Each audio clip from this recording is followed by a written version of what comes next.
Hello, and many thanks for joining us on the show. A devastating building collapse has once again plunged Lagos into mourning after the death toll climbed to 8, including a baby girl, while emergency responders continue racing against time to search for survivors trapped beneath the rubble.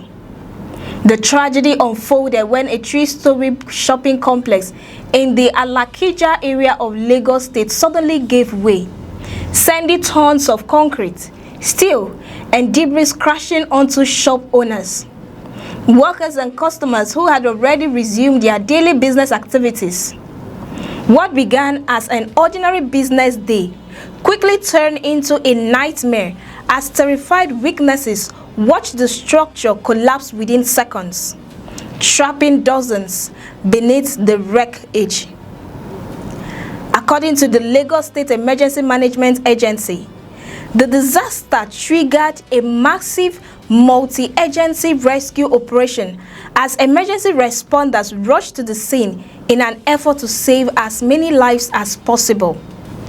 Rescue teams immediately began carefully removing debris while listening for voices beneath the collapsed structure, hoping to locate survivors before it became too late. As the operation progressed, officials confirmed that 26 people had been rescued alive from the rubble.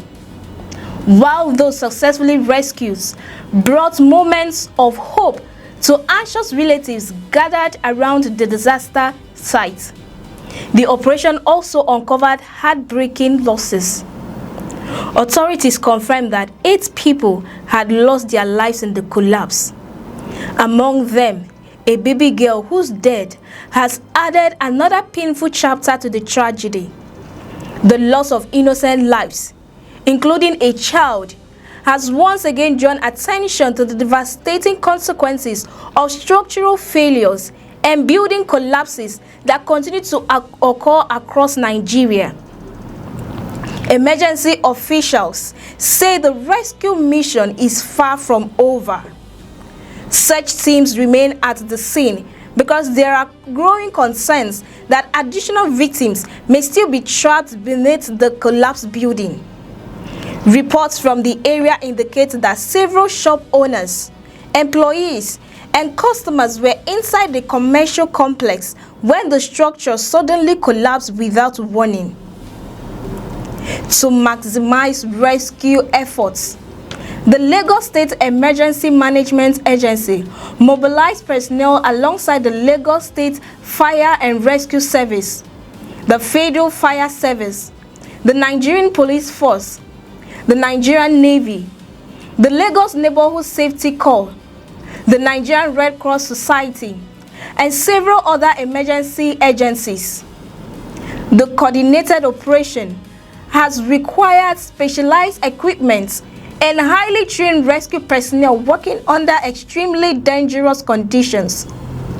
Heavy-duty excavators and other machinery have been brought to the site to lift massive lapses of reinforced concrete, while rescue workers carefully search every section of the debris for signs of life.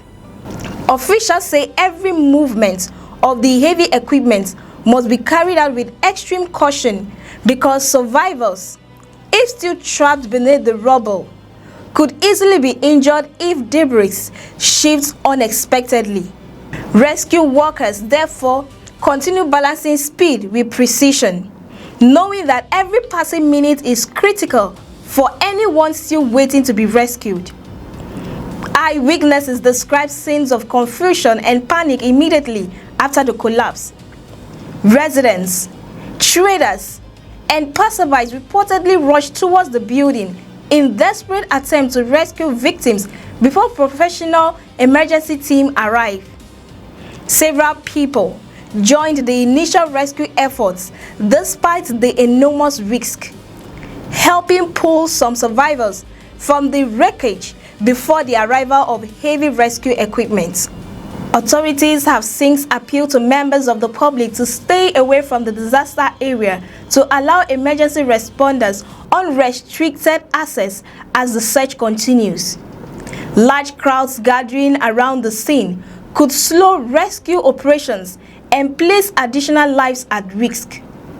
The latest tragedy has once again reignited serious questions about building safety, construction standards, and regulatory enforcement in one of Africa's fastest growing cities.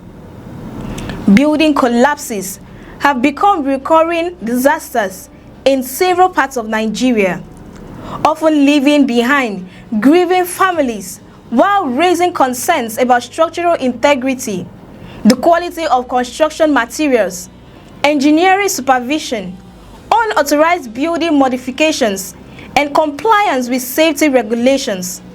Each new collapse renews public calls for stronger oversight of construction projects, stricter enforcement of building approval processes, and tougher penalties against developers or constructors found responsible for violating safety standards. For many Nigerians, the pattern has become painfully familiar. A building collapses, rescue teams race against time, lives are lost, investigations are announced, and promises of accountability are made. Yet, similar tragedies continue to occur, leaving many citizens demanding stronger preventive measures rather than repeated reactions after disasters have already claimed lives. Attention will now turn to investigators who are expected to determine what caused the building to fail. Structural engineers and regulatory authorities will likely examine the remains of the building to establish whether design defects, poor workmanship, substandard materials, excessive loading, or other construction failures contributed to the collapse. The outcome of those investigations could determine whether individuals or companies will face legal responsibility if negligence is found to have played a role. Meanwhile, for families anxiously waiting near the disaster scene, investigations remain a distant concern. Their immediate hope is that rescue workers will continue finding survivors beneath the rubble. Emergency personnel remain determined to continue searching every section of the collapsed structure until they are satisfied that no one remains trapped underneath. As Lagos mourns yet another devastating building collapse, the tragedy stands as a painful reminder that building safety is not merely a regulatory requirement, it is a matter of life and death. Until stronger preventive measures are consistently enforced, many Nigerians fear that similar disasters could continue to occur, leaving behind some grieving families and communities struggling to recover from avoidable tragedies. For more updates and in-depth analysis, stay with us on New Express. Don't forget to like, share, and subscribe. I am Kasituni, and many thanks for watching.